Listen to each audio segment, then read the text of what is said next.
Bienvenue dans The Doc House, vous êtes avec Doc Shadow, installez-vous confortablement car aujourd'hui on reçoit un invité de marque, j'ai nommé Réac. Réac, comment vas-tu? Salut, ça va ou quoi? Ouais, tranquillement, sois le bienvenu, c'est un honneur de te recevoir aujourd'hui, vraiment on a plein de questions à te poser, on va retracer ton parcours, on va parler musique, on va parler danse, on va parler graffiti, on va parler hip-hop, tout simplement. Donc avant de rentrer dans le vif du sujet, j'aimerais que tu te présentes. Voilà, pour les gens qui n'auraient pas connaissance de ta personne, voilà, que tu présentes un peu les grandes lignes de ton parcours pour qu'on sache un peu de quoi on parle. Voilà, je suis Réac des 93 MC, par 93 Mafia Group, c'est un groupe de Saint-Denis. Ensuite, j'ai fait partie du groupe NTM dans les débuts. J'ai participé aux 3 premiers albums, donc jusqu'en 95. Et puis ensuite, j'ai développé avec l'Animalex aussi le danseur Psychopathe. Donc on va beaucoup parler, yes. Ok, et tu as des projets solo aussi dont on va parler clairement. Ok, et bah avant de rentrer dans le vif du sujet, Réac, j'aimerais que tu me parles un petit peu, tu sais le contexte c'est très important pour moi, un peu de ton enfance à ta façon, hein, tranquillement, mais voilà, dans quel contexte tu grandis pour qu'on comprenne un petit peu la suite, je t'en prie. Je pense comme tout le monde, t'as vu, l'école, la famille, les frères, les sœurs. Toi t'es né en quelle année, Réac, pour constituer un petit 72. peu 72, ok, d'accord. Et puis ensuite, je sais pas, la musique, hein, je pense qu'on a tous baigné dedans tout de suite très tôt, que ça soit Kool and the Gang ou Michael Jackson. Ok. Ou comme j'ai entendu, ça soit même Madonna, tout ça, la pop à l'époque, voilà, on kiffait aussi la pop, que ça soit George Michael ou Wham, machin. Et puis ensuite, je sais pas, 84, le hip-hop, HIP, l'accident. Voilà. Ok. Donc voilà, HIP, l'émission de Sydney, l'émission de Sydney. C'était quelque chose qui t'a... Voilà, parle-moi un peu de ça, ça t'a frappé vraiment quand c'est arrivé Ouais, je pense qu'on a tous été happés par le look, l'attitude, ce que ça dégageait, sans... On s'est pas posé de questions, quoi. Tu vois, juste de voir des mecs qui tournent sur la tête ou qui... Je sais pas, qui dansent, que ce soit le rock ou des top rock. On a tout de suite, je sais pas, ça nous a tout de suite captivés et tout de suite intéressés, quoi. Ok. C'est vrai qu'en plus, dans l'émission de Sydney, il était sapé souvent à la Michael Jackson. Enfin, c'était vraiment années 80. C'était les années 80, quoi. Ouais, ok, donc t'as grandi là-dedans. Ok, y a pas de souci. Et du coup, tu me parlais donc de Sydney, de HIP. Comment tu commences à être vraiment séduit par tout ça? À savoir que je crois savoir que t'as commencé par la danse. C'est ton premier amour, on va dire, dans le hip-hop. Ouais, en fait, la danse... je pense que c'est l'époque, les années 80, c'est déjà... Ouais, c'est à mi-chemin entre la danse et le graffiti. Et je pense que, voilà, soit tout le monde dansait, soit tout le monde faisait du graffiti. Et j'ai fait les deux, mais la danse parce que Michael Jackson. Je pense tout simplement déjà par Michael Jackson. Okay. Michael Jackson, c'est quoi? C'est 83, 82, l'époque de Billie Jean. Ouais, c'est important de le dire, non? C'est vrai. Donc, quand tu vois le mec faire du moonwalk, tu connais pas le nom, mais tu vois le mec en train de faire le moonwalk. Donc, voilà, t'es happé par ça déjà. Rien que ça, le premier clip de Thriller. Ouais. Voilà, tu veux reproduire les chorés, j'en sais rien, quoi. Donc, c'est la danse, forcément, la danse. Ok, d'accord. C'est important. Et du coup, pour ce qui est de la danse hip-hop, parce que là, tu me parlais de Michael Jackson, tout ça, toi, ton domaine de prédilection, c'est quand même la hype, on peut le dire. Hein. Comment t'en viens à la hype, justement? Avant la hype, je faisais un groupe qui s'appelait les Up Rock Masters à la main jaune. Tu faisais du Up Rock? Déjà, j'étais dans le Up Rock à fond, j'aimais bien cette danse de combat, donc... la hype c'est venu après et je pense que c'est le prolongement normal, tu sais, tu débutes, je sais pas, le Smurf, j'étais pas très bon au Smurf, mais tu démarres avec la danse, on va dire la funk, machin, tu vas dans les premières booms, tu fais déjà un peu parler de toi, normal. Et puis ensuite un peu de Smurf mais c'est pas ton truc, et puis de là voilà le prolongement du up rock à la hype il est rapide, hein, tu vois, je pense que c'est le up rock, je suis en 86, peut-être 86, 87, j'en sais plus dans ces eaux-là. D'accord. Et puis ensuite, il y a eu une danse entre-temps, il y a eu le Pee-Wee aussi. Il y avait le Pee-Wee. Et puis, je sais pas, après, il y a la hype. Mais en fait, je sais même pas s'il y a vraiment un réel nom. Au départ, nous, on n'avait pas autant de... Il n'y avait pas autant de noms, on n'était pas autant pointus que maintenant, les jeunes, avec toutes les infos qu'ils ont, quoi. Il y avait à peine, je pense, on connaissait le top rock, la coupole pour le break, notamment. Mais ce qui est pour la danse, je sais pas, on va dire, tu fais du Smurf... Voilà, c'était très, très basique. C'est ça. Et du coup, l'autre fois, avec l'Animalex qu'on a reçu et dont on va reparler, on parlait de Scoob and Scrab Lover, les danseurs de Big Daddy Kane. C'est des gens qui t'ont beaucoup marqué, ça, dans le délire, un petit peu. Ouais. Non, mais mais en fait, non, mais parce que déjà, c'est New York. C'est New York, c'est Big Daddy Kane. Scoop Extra Blower, autant que Leg 1 et Leg 2, c'était les danseurs d'MC Light, ou encore SOS on the Floor, les danseurs de Grand Pouba. Okay. Et puis c'est l'époque où New York, c'est la mecque du hip-hop, quoi. Donc c'est eux qu'on les... Il n'y a pas Los Angeles encore qui est sur la carte, il n'y a pas le Texas, il n'y a pas... C'est New York, ça, tout arrive de New York, tous les danseurs, que ce soit les danseurs d'EPMD, tout arrive de New York. Donc les mecs, ils avaient du style. Ils étaient funky et ils avaient du style. Donc on a vachement été influencés par ça, quoi. Ça vous marquait, ok. Mais c'est important de le dire. Voilà, après, ça, c'est pour le côté... Après, je veux dire, ça, c'est pour le côté outre-Atlantique. Mais je pense que déjà, la France... Enfin, je veux dire, Paris, parce que je vais parler que pour Paris, dans les années 80... il y avait déjà une forte identité, des mecs comme Spunk, des mecs comme Yo, des mecs comme Charles, qui sont des grands danseurs et qui avaient déjà ramené aussi un truc, on va dire une hype, entre guillemets, européenne. On n'était plus vraiment sur un track américain, maintenant on était vraiment un truc, on produisait notre hype. Tout à fait, mais c'est vrai que ça revient beaucoup, en tout cas les noms que tu viens de citer, que ce soit Yo, Petit Charles, enfin MC Jean Gabin, tout ça, voilà, c'est le DCM Possi, c'est des noms qui reviennent beaucoup dans les premiers, voilà, c'est important. Parce que c'est ça qui crée l'émulsion. Quand tu vois des bons danseurs en face de toi, quand il y a rien, faut juste resituer. Il n'y a pas Internet, très peu ont MTV. Tout à fait. Et il y a très peu d'émissions de rap. Donc quand tu vois des cartonneurs, parce que tu avais en face de toi des cartonneurs, ça crée une émulsion qui te stimule à être meilleur. Enfin, d'essayer d'être encore meilleur de ce que tu es. Donc il y avait ça, parce que je pense que s'il y avait personne en face de nous, entre guillemets, le niveau il aurait été un peu entre guillemets faible, quoi. Je comprends tout à fait, mais c'est important, c'est ça qui est important. Ok, là on a parlé de la danse, on va parler aussi du graffiti, parce que c'est quelque chose d'important dans ta vie, et donc des 93 MC, 93 Mafia Crew. Est-ce que tu peux me parler de ça? 93 Mafia Crew, c'est un groupe créé à la base par Laser. C'est un mec, Laser, pas Laser, l'Animalex, Laser avec un Z, c'est vraiment un mec de chez nous, de Saint-Denis. Voilà. On est tous des gamins, on a grandi, on s'est connus, on avait 13 ans, voilà. Okay. Donc j'étais dans la même cité que Kea, que Fame, qui repose en paix, Dar, Boa, on était tous déjà dans la même cité. Donc, et puis ensuite, c'est vraiment, les 93 MC, c'est une réunion de plein de gars de Saint-Denis, de différentes cités. D'accord. Voilà. Okay. Et on est tous en contact parce que 93 MC, c'est pas juste un groupe de taggers, on était des potes, quoi. D'accord, mais c'est important de le dire. Voilà. Il y a d'ailleurs, je me souviens d'un extrait vidéo qui tourne, où on vous voit, donc il y a Kea, il y a toi, il y a Cast, tout ça, enfin, voilà, on sent vraiment l'ambiance, voilà, tagger, vraiment hip-hop, quoi. Il me semble, en tout cas, enfin, j'étais pas là au moment où c'est passé, hein, mais l'extrait traîne. Voilà, mais c'était important de parler des 93 MC, clairement. Ok, et du coup, il me semble, tu me dis si je me trompe, que c'est via les 93 MC que tu vas rencontrer ALX, l'Animalex. Non, du tout. Non, ok, du tout. Je t'en prie, vas-y, dis-moi alors. Alex, je l'ai rencontré à la Main Jaune, en fait. D'accord, vas-y, je t'en prie. En fait, il dansait, je sais plus avec qui, je sais pas s'il traînait vraiment avec Scott ou Adi, comme il le dit. Ouais. Et puis je le voyais sur Saint-Denis, puisqu'il habitait à Villeneuve-la-Garenne. Donc des fois, il traversait Saint-Denis, donc on le voyait. Puis le mec, il avait son look, il avait une coupe de cheveux particulière à l'époque. Je crois qu'il avait déjà une coupe à étage, ou je sais plus. Il passait pas inaperçu. Okay. Donc, mais on n'était pas potes à la base, on n'était pas du tout potes. D'accord. Et on se voyait à la Main Jaune de temps en temps, quoi, tu vois, mais on n'était pas potes à la base. Ok, et donc comment s'est passé justement cette affinité que vous avez eue ensemble? Comment ça s'est créé, ça? Je pense que c'est un concours de circonstances. On s'est retrouvés à un moment, quand le groupe Supreme NTM, je parle de Supreme NTM, s'est formé, eux ils cherchaient des danseurs, donc ils ont pris, en l'occurrence, moi, l'Animalex, Lady V, paix à son âme. Bien sûr. Tony, Scott, Adi, Emma. D'accord. Michou, je crois c'est tout. Il me semble que c'est tout. Et je sais plus, on a dû faire une scène ou deux avec tout le groupe. Et on a fait une télé, dont Mon Zénith à moi. Et ensuite, ils ont soi-disant gardé les plus... Puis il y en a qui sont partis parce qu'ils voulaient faire tout de suite de l'argent. Ok. Et puis, mais ils ont soi-disant gardé... les plus professionnels, entre guillemets. Je ne suis pas sûr qu'on était les plus professionnels, mais le temps peut-être nous a donné, leur a donné raison. Sur le moment, moi, j'étais pas...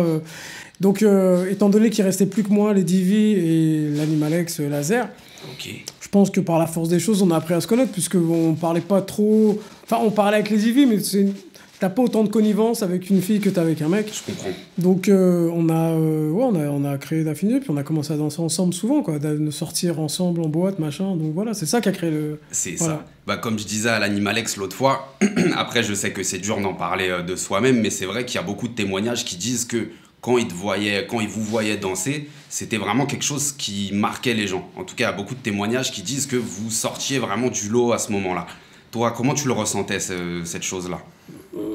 Ouais, je sais pas. En fait, nous, on va dire, entre guillemets, sans dénier le talent de qui que ce soit, je pense qu'on a eu la chance d'avoir l'exposition. Voilà. Ce qui n'est pas le cas, par exemple, des DCM, qui n'ont pas eu cette exposition au niveau de la télé, ni de Petit Charles. C'est vrai. Après, maintenant, dans l'underground, les gens savaient aussi qu'ils avaient un niveau. Donc, on va dire, sur Paris, oui, on peut dire qu'il y avait nous et il y avait eux. Nous, de toute façon, c'est comme ça qu'on voyait la chose. C'était, quand on allait en boîte, pour nous, c'était, ouais, il y a Yo, il y a Spank, il y a Charles. C'est ça qui intéressait. Sans voilà, fausse modestie ou quoi que ce soit, les autres, on calculait pas trop, quoi. Tu vois, c'était... voilà. Nous, c'était... Ah ouais, eux, c'était les danseurs. Voilà, c'était les danseurs qui nous faisaient kiffer, quoi. Ok, d'accord, mais c'est important. Ok. Et bah, du coup, on arrive au moment du premier album d'NTM, des premières grosses scènes. Voilà, je sais que vous avez fait beaucoup de scènes à ce moment-là, en tant que danseur pour NTM. Même il y a le Zénith de 92, tout ça. Enfin, voilà, ça commence vraiment à être lourd. Quel souvenir t'as de cette période-là ? Est-ce que... Pour toi, ça t'a fait bizarre d'être exposé, de passer à la télé, surtout qu'à l'époque, la télé, bon, il y avait moins de chaînes qu'aujourd'hui, c'était quelque chose... Comment tu ressentais ça, toi, à ce moment-là ? Je pense qu'on l'a tous pris... on s'en est pas aperçu, en fait. Tu sais... je sais pas, il n'y a pas de... On s'est même pas posé de questions, quoi. Il n'y avait pas de... Tu sais, quand tu viens d'un quartier, que ce soit le Saint-Denis ou, je sais pas, le 94, machin, tu prends pas la grosse tête, déjà, tu vois ce que je veux dire ? Tu rentres chez toi, tu rentres dans ta cité, les gens, ils te voient... Donc on l'a pas pris sur ce truc-là. Et puis pour nous, on va dire que c'était pas anodin, mais déjà d'être un peu le m'as-tu vu quand tu vas dans les soirées parce que tu danses. Que tu danses devant 10 personnes ou 100 personnes, il n'y a pas énormément de différence. Donc tu danses devant 100 personnes ou 1000 personnes, ça nous faisait rien, quoi. Vraiment, ça nous faisait... sans fausse modestie. C'est juste... Non, bien sûr, c'était juste... Nous, on a pris le truc par passion, donc c'est toute la différence avec les générations d'aujourd'hui où c'est pas le travail qu'ils recherchent ou la récompense, c'est la célébrité. Nous, c'était pas par célébrité, nous, c'était une passion. Et cette passion, on a réussi à en vivre et ça nous a permis de voyager et de connaître des choses. Donc, on n'est pas sur les mêmes... On part pas du même pied, quoi. Tu vois ce que je veux te dire ? Donc, on n'avait pas ce truc de prendre une grossette. Nous, ce qu'on voulait, juste, c'est des meilleurs danseurs. Voilà ce qu'on voulait. Donc, même le chèque, c'était pas secondaire, mais de toute façon, quand t'as 18 ans... C'est pas la première chose dont tu penses, tu vois. C'est surtout, ok, on va en tourner, ok, cool. Bon, bien sûr qu'il y a l'argent, mais c'est pas l'aspect pécuniaire qui rentre tout de suite en ligne de compte, puisque pour l'instant, t'es vraiment dans ton truc de passionné. Tu dis, ah putain, c'est cool, je vis de la danse, ça me ramène de l'argent, voilà. Donc on est dans cette configuration. Dans une optique artistique, voilà. Mais c'est super. Donc du coup, tu me dis si je vais un peu vite, si t'as des choses à rajouter entre-temps, mais là, je vais aborder la période... Donc, de l'album 1993, j'appuie sur la gâchette. Donc, à la suite de cet album-là, DJS s'en va. Il y a aussi Yazi, des castes qui sont plus là. Enfin, en tout cas, il n'a pas... C'est le gros ménage, ouais. Voilà. C'est le gros ménage. Voilà. Et même la danse commence à se perdre. Bon, après, ça, c'est l'époque du hip-hop où ça se passe que les musiques changent, tout ça.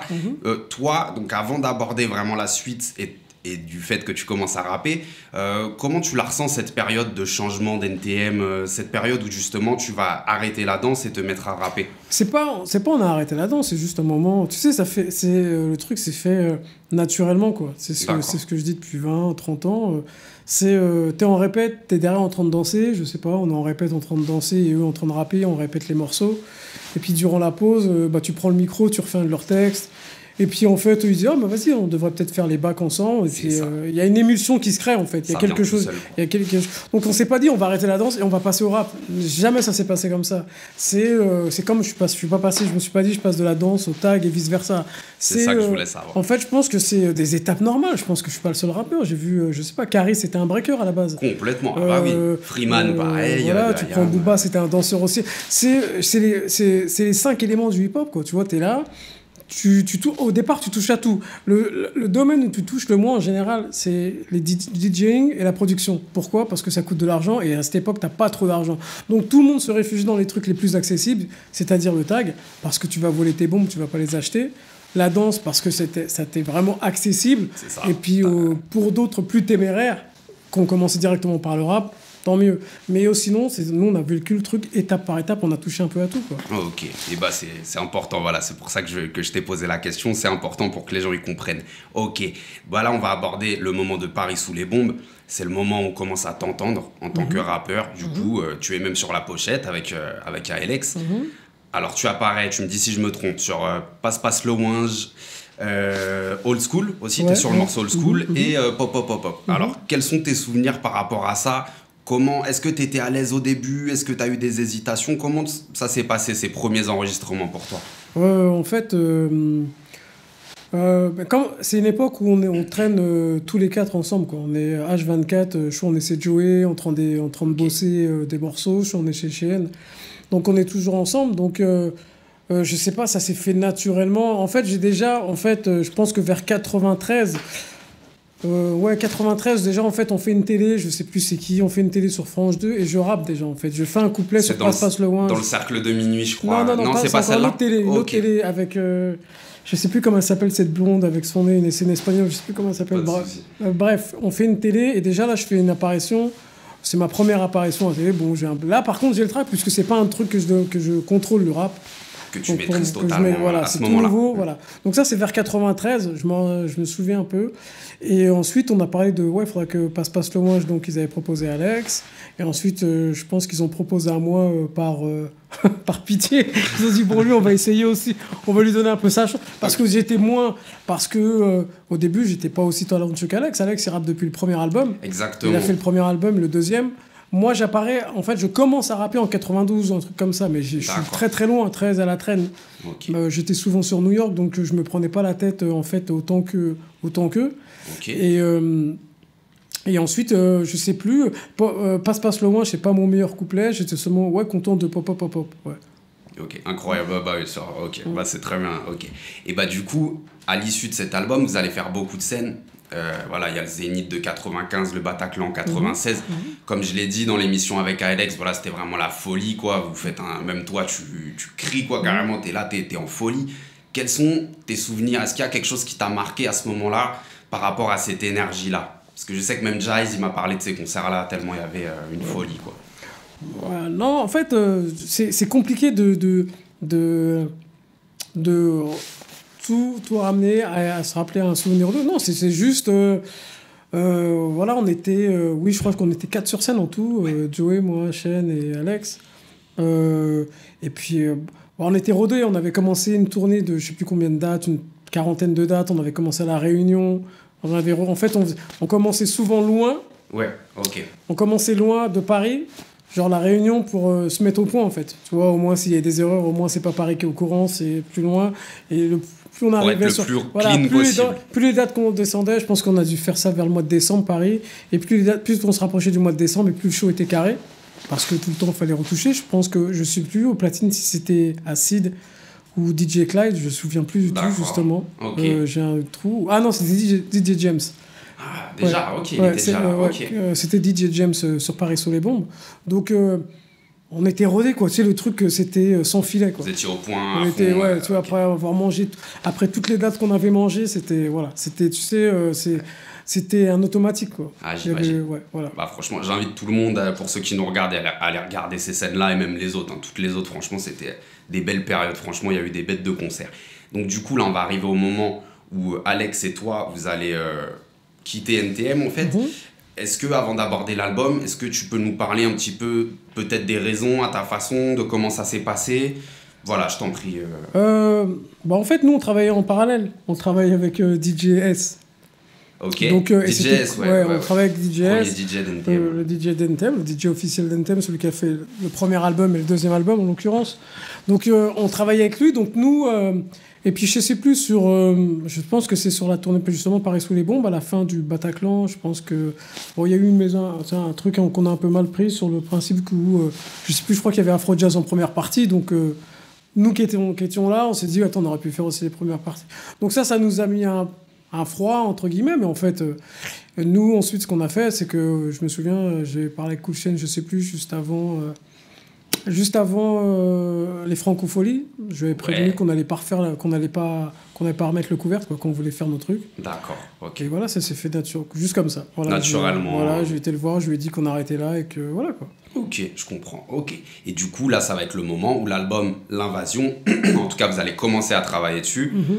Donc, c'est un album qui sonne pas mal horrorcore. Moi, c'est un style que j'adore, hein. Il m'a vraiment marqué cet album.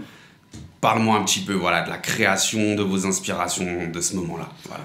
Bah, c'est un album qui a été fait entre la tournée de Paris sous les bombes et qui est sorti, on va dire 2 à 3 ans plus tard, je crois, un truc comme ça, le temps de vraiment... Et c'est un album avec, comme tout premier album, enfin pour certains, avec ses erreurs, tu sais, on était novices, parce que la différence entre poser un couplet de 16 mesures et de poser 2 couplets de 16 mesures avec un refrain et tout ça, faire ça sur 12 titres, sur 12 titres, c'est différent. Et puis, oui, on était très immatures encore. On avait la maturité de savoir gérer du studio, sur un titre, sur un couplet, il n'y avait pas de souci, ou gérer la scène. Mais on n'avait pas encore cette maturité de gérer le studio et de gérer un album entier, quoi. Donc c'est un album qui compte, qui a ses défauts et ses qualités, et qui a aussi sa personnalité, parce qu'on a toujours essayé d'être, encore aujourd'hui c'est ce que je fais, on a toujours essayé d'être quand même, de ne pas faire juste du copier-coller ou du papier-coller de ce qui se fait en ce moment, quoi. Ah bah là, non, il y avait une vraie singularité, quoi, quand on voit le truc, enfin, en mode où vous êtes pendu... Toi, t'es déguisé un peu à la Louis XIV, il me semble, dans Bad Tripeuse. Enfin, il y a un vrai truc. Enfin, c'était une vraie originalité, quoi. Du coup, cet album-là, vous avez fait beaucoup de scènes, vous avez fait une tournée ensuite. On a fait une tournée avec DJ Dose, on a tourné pas mal en Algérie, en Suisse, en Belgique, dans la France, quoi. Oui, une tournée, on a tourné. Ouais, sur celui-là, on a tourné pas mal. Ouais. Ok, bah c'est cool. Et du coup, je reviens sur DJ S. Comment ça se fait, parce qu'il avait déjà quitté NTM depuis un moment. Comment ça se fait que c'est lui qui prépare... Alors, je sais qu'il y a DJ Lord Mac aussi, il y a Razi. Mais comment ça se fait que DJ S se retrouve sur cet album-là en fait, parce que nous, on avait... En fait, la mésentente qu'il y avait entre les trois, il n'y avait rien à voir avec nous, quoi. Donc nous, on avait gardé contact. Tout comme, je sais pas, à l'époque, la mésentente qu'il aurait pu y avoir avec Yazid ou machin, nous, on avait contact avec Yazid. Bien sûr, ok. Leurs embrouilles, c'était leurs embrouilles, quoi. Tu vois, il n'y avait pas mort d'homme, voilà. Tout à fait. Et du coup, DJS, t'as gardé contact un peu avec lui. Bien sûr, ouais. D'accord. On s'est vu sur la série, on est... Enfin, voilà. Oui, on va en parler carrément. Ok, on va en parler. Bah, c'est super. Et du coup, d'ailleurs... Voilà, avant de finir sur cet album, j'ai un truc qui me revient en tête. Alex, je crois, ou toi, t'avais dit dans une interview que Alex disait qu'il était sorti un peu trop tard, cet album. Oui, c'est Alex qui le dit dans un morceau, dans Si Seulement. Ouais. Voilà, qu'est-ce que t'en penses ? C'est ce que je te dis, c'est pour ça que je te dis c'est un album qui a été confectionné en partie entre 95-96 et qui est sorti en 98. Voilà, ok. Donc, ça prend du Donc déjà, temps. la sonorité, elle avait changé parce que... ouais, je sais pas, si t'es dans une... Je sais pas, je vais te dire, à l'époque, t'es dans une influence un peu influencée par Pete Rock. En fait, tu te rends compte qu'en 98, t'es sur une autre phase de production, quoi. T'es presque arrivé sur du rock wide. On n'est pas très loin d'une texture de son qui est complètement différente, quoi. Ça avait changé. Et comme je dis, mais c'est ça, après, c'est pas tous. Il y a des albums, ils arrivent, les mecs, au premier album, ils font des classiques parce qu'ils sont déjà très matures. Après, c'est le second où ils ont du mal à renouer. Ça, c'est les choses qui arrivent du premier album. Le premier album, souvent, tu y mets tout. C'est tes imperfectionnalités, tes défauts, les trucs que tu ne gères pas encore complètement. Tout à fait. Non, mais c'est important. Ok, mais c'est nickel, Réac. Du coup, là, on va passer à l'album Qu'est-ce qu'il y a ? C'était un EP, tu me dis si je me... C'est un album. C'est un album, c'est ça, voilà. Donc, qui est sorti en 2003. Ouais. Alors là, c'est le contraire. Moi, quand j'en ai parlé avec l'Animalex, il m'a dit que celui-là, il était sorti un peu trop en avance, justement. En tout cas, c'est que les gens lui disaient ça.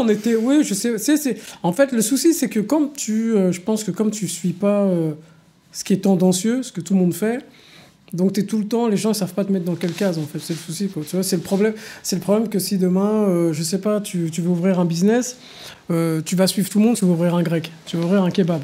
Tu vas pas prendre le risque d'ouvrir quelque chose de complètement différent parce que tu te dis non, ça va pas marcher. Donc nous, on a vraiment fonctionné dans la mesure où on veut faire ce qu'on a envie de faire. Pas faire parce que, je sais pas, il y a un rap tendancieux qui est comme ça, un rap qui tend la main ou un rap qui, je sais pas. Non, moi j'ai envie de faire ce qui me plaît, ce qui me correspond, les trucs que je kiffe. J'ai pas envie de faire un truc. C'est au public d'adhérer. C'est pas à toi à forcer le public ou à les verrouiller à tendre la main. Exactement. Parce que déjà, c'est faussé déjà. Tu fais pas un truc pour toi, tu fais un truc pour les autres. C'est ça. Et puis ça tue l'émotion aussi, quoi. C'est ton émotion, elle ressort pas assez, quoi. Ben non, mais je suis totalement d'accord. Bah du coup, et cet album, c'est un album quand tu le réécoutes aujourd'hui, parce que moi personnellement, quand je le réécoute, je te donne mon avis dessus. Je trouve, qu'il passe crème. Enfin, je veux dire, il pourrait être sorti il y a quelques années, quoi. C'est ça que je veux dire. Ouais, mais pourtant, il est sorti quoi ? En 2003. Ouais, 2003. Ça fait presque 20 ans déjà. Ouais, c'est des choses qui... Mais je pense que encore plus aujourd'hui parce qu'avec le flot de sorties qu'il y a entre toutes les plateformes de disques, c'est le souci maintenant, c'est que l'auditeur il a tellement de choix, parfois il y a des choses que moi-même, qui suis un gros consommateur de musique, il y a des choses qui passent à côté que je vois pas, quoi. Je comprends tout à fait, non, c'est clair. Parce que maintenant il y a tellement de choix, il y a une grosse, il y a vraiment, je pense qu'il y a plus de rappeurs qu'il y a d'auditeurs. Pour moi, c'est là où tout le problème, c'est qu'il y a maintenant avec les plateformes, les YouTube, tout le monde tu vois, il suffit juste de dire que, je sais pas, il y a 1 million de vues en une journée, on sait même pas si le morceau est bien ou quoi que ce soit, on va juste aller voir. Donc, exactement. Ça a un leurre en même temps parce que c'est pas une gage de qualité. Tout à fait, exactement. On peut vendre des millions d'albums sans pour autant que ça soit le meilleur album de la Terre. C'est ça, exactement. Bah, moi qui travaille avec les enfants, c'est ce que je leur explique souvent, quoi. C'est, tu sais, ils sont vachement là-dedans, les vues, tout ça, donc c'est vrai que c'est important d'en parler. Ok, bah, je te remercie, Réac. Du coup, on va parler d'Antholopsie. Voilà, donc c'est une anthologie, un petit peu une compile de plusieurs morceaux de différentes périodes. Est-ce que tu peux nous parler de la création de ce projet aussi ? En fait, Antholopsie, c'est juste une réponse où on avait fait un double album qui n'est jamais sorti, qui s'appelle Vivre en enfer ou mourir en combat. Et comme il y a eu des galères, on avait juste sorti le morceau Qui avec Soprano. Ok. On l'a plus ou moins jeté, on l'a plus ou moins laissé de côté. Puis on a repris des morceaux, puis on a réécrit des morceaux. C'était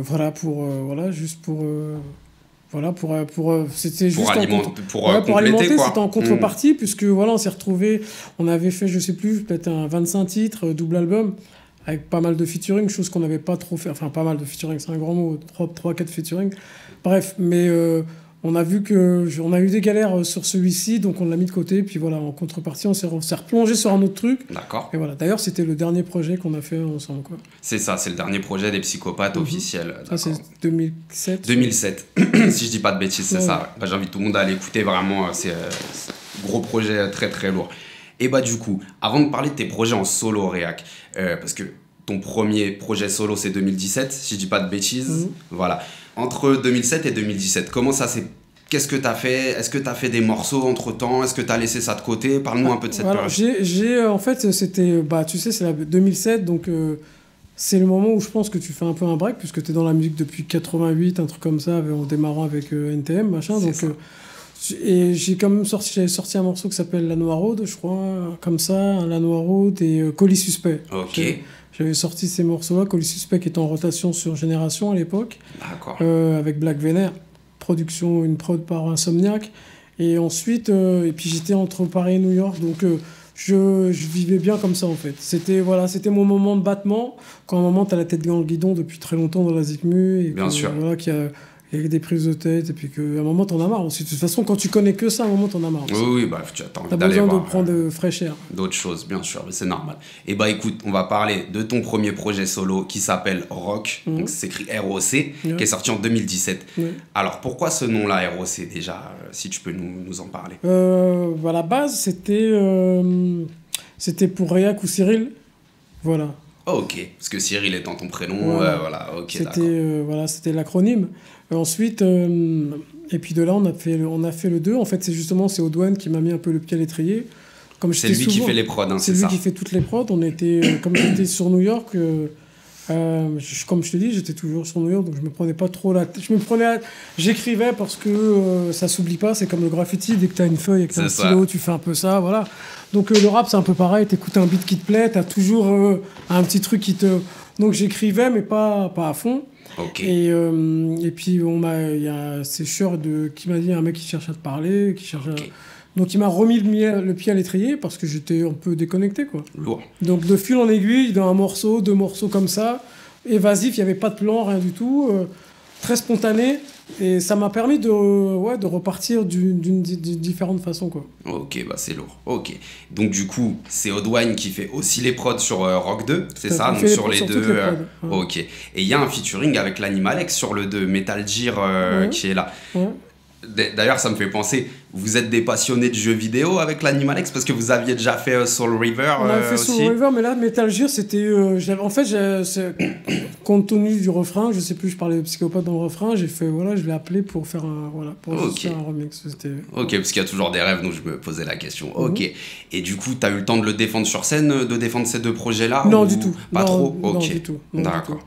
Et t'envisages aujourd'hui ouais, on aimerait bien, ouais, bien sûr. Ouais, d'accord, bah de toute façon, on va venir à... Parce que t'as sorti beaucoup de projets, que ce soit donc des EP ou des morceaux. J'invite tout le monde à aller regarder sur Spotify. Il y a donc il y a R1, c'est ça, R dièse 1, voilà. Donc c'est un 2 titres. T'as sorti FaceTime, LDC, 49.3. Voilà, j'invite tout le monde à aller écouter. Voilà, c'est important. Est-ce que t'as un album en préparation, quelque chose qui arrive? Préparation, là, ouais. D'accord. Là, il est pratiquement fini, là. Ouais. Ok, donc ça arrive bientôt. Ça arrive bientôt, là, ouais. Avant 2023, tu penses? Ah ouais, mais là, incessamment. C'est dans les tuyaux. Ouais, okay. c'est incessamment sous peu. Ouais. Et bah, c'est une super nouvelle réac. Bah, restez branchés, voilà. On surveille ça, y a pas de souci. Donc là, du coup, avant de passer à la suite, j'aimerais que tu me parles, parce que bah, comme tu le sais, il y a eu un film sur NTM qui est sorti. Avant d'aborder la série, parce que je sais que tu bosses dessus, qu'est-ce que tu as pensé du film en lui-même, voilà. J'aime beaucoup la série. D'accord. Ok. Voilà, j'aime beaucoup la série et j'aime pas la fiction. D'accord, ok, ben c'est important de dire. Et bah du coup, donc cette série, toi tu travailles dessus sur l'écriture exactement. Est-ce que tu peux nous parler un peu de ton rôle? Avec Joey, j'ai fait les dialogues, j'ai écrit le morceau qu'ils vont jouer sur scène. D'accord. Ils vont jouer sur scène, j'ai écrit un morceau, un morceau NTM pour les acteurs. J'ai écrit un morceau. D'accord. Et qu'est-ce que j'ai fait d'autre? Je les ai coachés, c'est vrai, je les ai coachés. Okay. J'ai coach rap, quoi. J'ai fait un coaching, je sais plus, ça a duré 3-4 mois, même un peu plus. Et j'ai joué une scène aussi, voilà. Et notamment, parce qu'il y a quelqu'un qui interprète ton personnage, j'imagine, voilà. Quel est ce travail? T'as eu un travail avec cette personne? Non, du tout, parce qu'en fait, on apparaît, on apparaît, Lady V, l'Animalex et moi, nous apparaissons, je pense que c'est sur le dernier épisode, c'est sur une scène ou deux, donc c'était pas vraiment... Non, il n'y avait pas la nécessité. Ouais. Ok, je me posais la question. Ok, bah écoute, on attend la série avec impatience. Moi, j'ai pas vu le film personnellement, donc je peux pas m'exprimer dessus, mais bon, voilà, on attend la série avec impatience. Voilà. Ok, bah je te remercie, Réac. Donc du coup, on arrive presque à la fin de l'interview, mais avant ça, je voulais te demander, quel est ton rapport à la danse, au graffiti, et même au rap, quel est ton rapport avec le hip-hop aujourd'hui? J'ai toujours des yeux toujours un peu rêveurs, quoi, tu vois, quand je regarde des danseurs. Maintenant, la force d'Internet, c'est que je vois des trucs qu'on ne pouvait pas voir avant. Je sais pas, des danseurs, j'ai vu des danseurs de l'Est qui déchirent. Tout à fait. Le graffiti, c'est pareil, tu vois, des trucs sur des stories, des mecs qui font des trucs de malades. Il y a toujours cette émulsion, quoi, tu vois, il y a toujours... c'est l'art, et puis je pense qu'ils sont pas coincés par le fait de vouloir... je pense que par leur jeune âge, tout ça, ils ont pas le souci de l'argent ou quoi que ce soit, donc ils continuent à créer et d'être vachement créatifs. C'est ça. Et d'amener des choses nouvelles, qu'on aime ou qu'on n'aime pas, parce que je suis pas là pour dire ce que j'aime ou ce que j'aime pas. Bien sûr, il n'y a pas de souci. Je peux admettre qu'il y a... la danse, les gens, je vois les gamins, ils continuent à danser, à être cartonnés, ça déchire. Ouais. Ok, bah c'est nickel. Donc, je pose la question fatidique de fin, la question relou de The Doghouse. Donc, il ne s'agit pas de résumer tes goûts à 2 albums, bien évidemment, comme je le dis à chaque fois. Mais s'il y avait, 2 ou 3 albums qui t'ont vraiment marqué, là, comme ça, tu dis ton point de vue d'aujourd'hui, peut-être que demain tu diras autre chose, mais voilà, 2-3 disques comme ça, qui vraiment t'ont marqué, que tu te lasserais jamais d'écouter, en fait. Là, comme ça. Prends ton temps. En rap ou dans tout, en fait? Tout. Toute musique confondue, peu importe. C'est compliqué. Là, je peux te dire tout de suite, je sais pas, le premier album de Smith & Wesson en 94 qui est sorti, ça s'appelait Da Shining. D'accord, ok. Premier album de Nas aussi, Illmatic, qui reste... et NWA, Niggas for Life. Ok, bah c'est super, c'est très bien. Ok, bah Réac, moi c'était un plaisir de te recevoir. Comme je l'avais dit à l'Animalex, voilà, bon, je vais pas répéter tout en détail parce que je l'ai déjà raconté dans l'Animalex, mais vous êtes des gens très importants pour moi au niveau du rap et même dans la danse, parce que j'ai fait beaucoup de danse quand j'étais un peu plus jeune, voilà, t'as suivi, donc voilà, vraiment Voilà, je suis toujours très ému de recevoir que ce soit toi ou l'Animalex. Donc c'est un plaisir, Réac, et j'espère qu'on te recevra peut-être pour d'autres choses, voilà, à l'occasion. Et puis je souhaite que ton album sorte très très vite. Voilà, on suit ça avec impatience, c'est nickel. Merci Réac, et voilà, on se quitte là-dessus. Merci à vous d'avoir suivi l'émission. Il est maintenant l'heure de quitter la maison. On se retrouve très bientôt pour un prochain épisode de The Doghouse. Yeah!